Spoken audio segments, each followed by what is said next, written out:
আইএসএফের একজন না যেন টাকা পায় তার ব্যবস্থা আমাদের তৃণমূল কংগ্রেসকে করতে হবে। কৃষক বন্ধু লক্ষ্মীর ভান্ডার টাকা পাচ্ছেন, দেখা যাবে সেটা।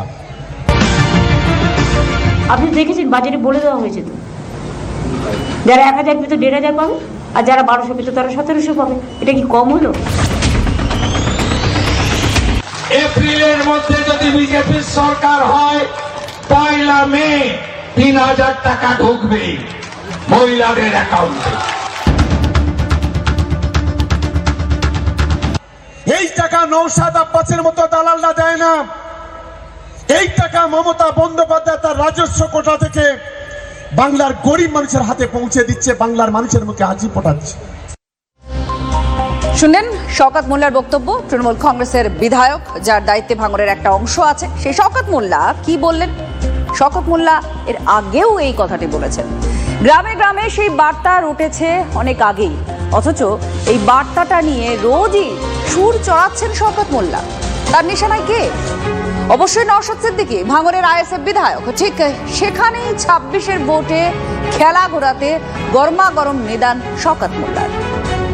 আইএসএফের একজনও যেন টাকা না পায় শওকত মোল্লা বলছেন না। তিনি বলছেন সেই ব্যবস্থা আমাদের তৃণমূল কংগ্রেসকে করতে হবে।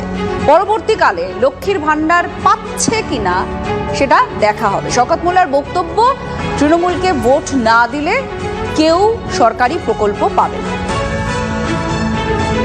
আমাদের এই অঞ্চলে সিএমআরওতে যে নাম এসছে, আমি প্রত্যেকটা নেতার কাছে অনুরোধ করব, আইএসএফ এর একজন না যেন টাকা পায় তার ব্যবস্থা আমাদের তৃণমূল কংগ্রেসকে করতে হবে। পরবর্তীকালে কৃষক বন্ধু লক্ষ্মীর ভান্ডার টাকা পাচ্ছেন, দেখা যাবে সেটা। কারণ এই টাকা কেন্দ্রের বিজেপি সরকার দিচ্ছে না। এই টাকা নওশাদ আব্বাসের মতো দালালরা দেয় না। এই টাকা মমতা বন্দ্যোপাধ্যায় তার রাজস্ব কোটা থেকে বাংলার গরিব মানুষের হাতে পৌঁছে দিচ্ছে, বাংলার মানুষের মুখে হাসি ফোটাচ্ছে। ভাঙড়ের প্রাণগঞ্জ, সেখানে প্রস্তুতি সভা। শওকত মোল্লা সুরটা বেঁধে দিলেন, আর এমন ভাব করছেন যেন যার নুন খাও তারই গুণ গাইতে হবে। ভাঙড়ে ভোটের খেলা ঘোরাতেই এই নিদান শওকতের। বলে দিলেন, বেছে বেছে সরকারি সুযোগ সুবিধা বন্ধ করে দিতে হবে আইএসএফ কর্মী সমর্থকদের। রাজনৈতিকভাবে যে দেউলিয়া হয়ে গিয়েছে শওকত মোল্লা সাহেব তথা তৃণমূল কংগ্রেস ভাঙড়ে, এটা তার বক্তব্য থেকে পরিস্ফুটিত হচ্ছে। আমাদের এই ভাঙড় থেকে 3টে অঞ্চল আমরা হেরে গিয়েছিলাম। আমাদের সরকার সেই 3টে অঞ্চলের ঘরটাকে পুরোপুরি বন্ধ করে দিয়েছে। দাদার খাবে আর মামার গাইবে, বলবে ওটা মমতা বন্দ্যোপাধ্যায়ের বাবার টাকা। মোল্লা যেটা বলছেন সেটা দলের প্ল্যান নয়, উনি ব্যক্তিগত স্তরে বলছেন। আলিপুর দুয়ার দিয়ে দেখুন, আমরা তো একটাও জিতিনি, তা সত্ত্বেও তো সেখানে লক্ষ্মীর ভান্ডার বন্ধ হয়নি। বোঝো কাণ্ড, এ যেন অলির কথা শুনে বকুল হাসে। তন্ময় ঘোষ, তৃণমূল কংগ্রেসের মুখপাত্র, তিনি বলছেন শওকতের মুখের কথা, এটা দলের কথা নয়, দলের অবস্থানই নয়। অথচ প্রকাশ্য মঞ্চে বুক ঠুকে বলে দিলেন শাসক বিধায়ক। আর শুধু ভাঙড়, ক্যানিং পূর্ব নয়, ক্যানিং পশ্চিম, সাতগাছিয়া, মোট 4 বিধানসভা তৃণমূলের অফিসিয়াল কোঅর্ডিনেটর এই শওকত মোল্লা। তিনি দলের স্ট্যান্ড জানেন না? এমনটা হতে পারে কি? মমতা বন্দ্যোপাধ্যায় সরকার টাকা দেবে আর তার মা মাসি নিয়ে এই চালতাবেড়িয়া শানপুকুরের কিছু সমাজ বিরোধী তারা টানাটানি করবে। আমরা বলছি টাকা আমরা বন্ধ করে দিয়েছি, যদি হিম্মত থাকে বাপের বেটা হও, সেই টাকা নিয়ে নাও। এটা এস্টাবলিশ করেছে যে তারা আতঙ্কে আছে। আমরা আগামী দিন শুধু ভাঙড় নয়, সারা রাজ্যই এইরকম ভাবে তৃণমূল কংগ্রেস আর শওকত মোল্লাদের মতো নর্থ ক্রিমিনালদেরকে আমরা রাজনৈতিক দেউলিয়া ঘোষণা আমরাই করিয়ে দেবো। আগামী দিনেও আমি পরিষ্কার বলি, আমাদের এই অঞ্চলে সিএমআরওতে যে নাম এসছে, আমি প্রত্যেকটা নেতার কাছে অনুরোধ করব, আইএসএফ এর একজন না যেন টাকা পায় তার ব্যবস্থা আমাদের তৃণমূল কংগ্রেসকে করতে হবে। আসলে ভোট বড় বালাই, আর ভোটের খেলা ঘোরাতে হাতিয়ার লক্ষ্মীর ভান্ডার। ভাঙড়ে খেলা ঘোরাতে পারবেন কি শওকত? গুন্ডাদের ভাষার মতো কথাও তো গুন্ডা, এটা আমি বলিনি, পুলিশ মন্ত্রী নিজে বলেছেন। তুমি বোম বাঁধো, বোম মারো। প্রণাম দিদি, আমার এখানে খুব ভালো কাজ হচ্ছে, কিন্তু দিদি একটা আপনি বাস দিয়েছেন, কিন্তু একটা টার্মিনাল যদি হয় খুবই ভালো হয়। কি বাস টার্মিনাল কোনখানটায়? জীবনতলায়। জীবনতলা কোনো বাস টার্মিনাল হওয়ার জায়গা? হ্যাঁ দিদি, তুই ওখানে মারপিট করিস আর বোম বাঁধিস, ওখানে কোত্থেকে জীবনতলা মারপিট বাস টার্মিনাল সব? এর ব্যাপারে আর কি বলবো? আমার মনে হয় আমাদের তোহা সাহেবের ভালো উত্তর দিতে পারবে। তোহা সাহেবকে জিজ্ঞেস করা ভালো সময়। পাতার জাত যেগুলো রান্না করতে গেলে তেজপাতা দিয়ে রান্নাটা খুশবু করে নেবে, আর বাকি পাতে আসবে যখন ওটা চুষে ছিঁড়ে করে ফেলে দেবে। পশ্চিমবঙ্গে তো তেজপাতার জাত মনে করে।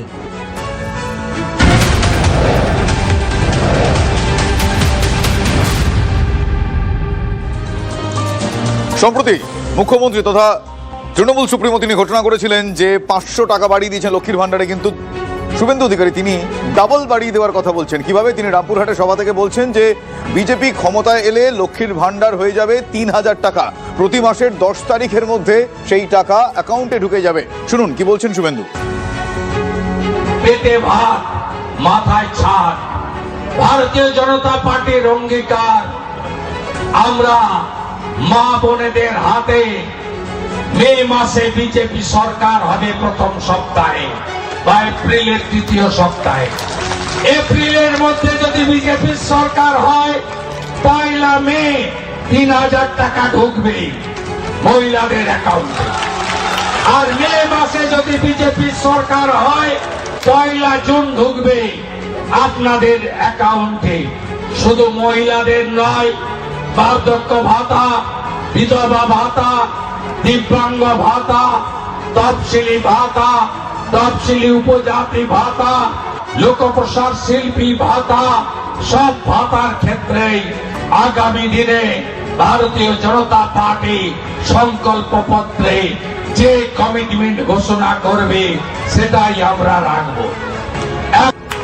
আমরা বিজেপি 1,20,000 সাথে আরো টাকা দেব যাতে আপনার বাড়িটা তৈরি হয়।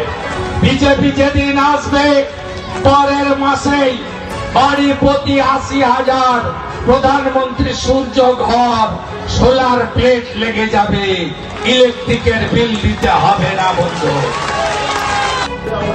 এদের অবস্থা এখন শ্যাম রাখি না কুল রাখি। দুদিন কেন, এই বাজেট প্রস্তাবনার পরেও তারা একই কথা বলেছেন যে ভাতা দিয়ে এই রাজ্যকে ধ্বংসের মুখে ঠেলে দিচ্ছে। আজকে তারাই আবার ভাতা দেব এই কথা বলছে। এরা সব সময়তেই মানুষকে নিয়ে রাজনীতি করার চেষ্টা করেন, মানুষের ভালো চান না। এদের যে রাজ্যগুলো আছে বিজেপি শাসিত রাজ্যগুলো, সেখানে তো লক্ষ্মীর ভান্ডারকে কপি করে প্রথমে ভোটটা জিতেছে, তারপরে সেগুলো বন্ধ করে দিয়েছে। ভাতা নিয়ে রাজনৈতিক তরজা চলছে, কিন্তু এবার বাজেটে মুয়াজ্জেম ইমামদেরও ভাতা বাড়েনি, তাই নিয়ে ক্ষোভ তাদের মধ্যে। কিন্তু প্রশ্ন হচ্ছে যে ভোট বাক্সে এর প্রভাব পড়বে কিনা, তা নিয়েও রাজনৈতিক তরজা। রাজ্য বাজেটে নতুন বেকার ভাতা কিংবা লক্ষ্মীর ভান্ডার প্রকল্পে বরাদ্দ বৃদ্ধি করা হলেও ইমাম মুয়াজ্জেমদের ভাতা বৃদ্ধির বিষয়ে কোনো রকম কথা বলা হয়নি। আর এতে যারপন্যায় ক্ষুব্ধ সংখ্যালঘু সম্প্রদায়ের এই মানুষরা। 3000 টাকায় এখন কিছুই হয় না, হতাশা ঝরে পড়ছে ইমামদের কথায়। বাজেট নিয়ে ক্ষোভ, ভোট বাক্সে ঝরে পড়বে এই খোঁচা বিজেপি দিচ্ছে, আর ভোটের কোনো প্রভাবই পড়বে না এই দাবি তৃণমূল কংগ্রেসের। এটা একটা নিন্দনীয় ব্যাপার, যেটা হচ্ছে যে আমাদের যে ব্যাপারটা বললো না সরকার, আমাদের যে ভাতার ব্যাপারে বললো না, যেরকম হচ্ছে প্রতিটা মানুষের ভাতা বাড়লো। আর আমার সম্বন্ধে আমার যেটা আছে, আমার 3000 টাকা করে পাই, একটা সংসারে মাসে 3000 মানে 100 টাকা দিন, এগুলো দেখি। আমাদের দাবিটা ছিল 15,000। কাদের এটা? আমাদের ইমামদের মুয়াজ্জিনদের ধরেন 5,000। এবার আমাদের সম্বন্ধে কিছু বললো না। এখন মানুষের অবস্থাটা ভালো না, যে আমাদের সম্বন্ধে 500 টাকা বাড়িত। হ্যাঁ, 500 টাকা বাড়িলে আমরা ভাবতাম যে আমাদের জন্য বাড়িছে।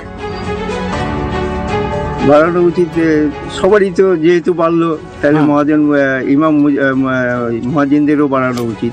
আচ্ছা আচ্ছা, জিনিসপত্র তো সবারই একই দামেই থাকে। দিদির মানে কথায় যারা দিদির দুহেল গায় তাদেরকে দিদি বর্জন করে ফেলেছে। দিদি হঠাৎ করে মনে করেছে, বা দিদির মনে পড়েছে, বাংলার মুখ্যমন্ত্রী মনে পড়েছে এটা, যে বাংলায় এইবার 2026-এর যে ভোট হবে, সেই ভোট পশ্চিমবঙ্গের হিন্দুরা একত্রিতভাবে দিবে। তাই তাদের ভোট একত্রিত করার জন্য দুধেল গায়েদের এক প্রকার লাথি মেরেছে।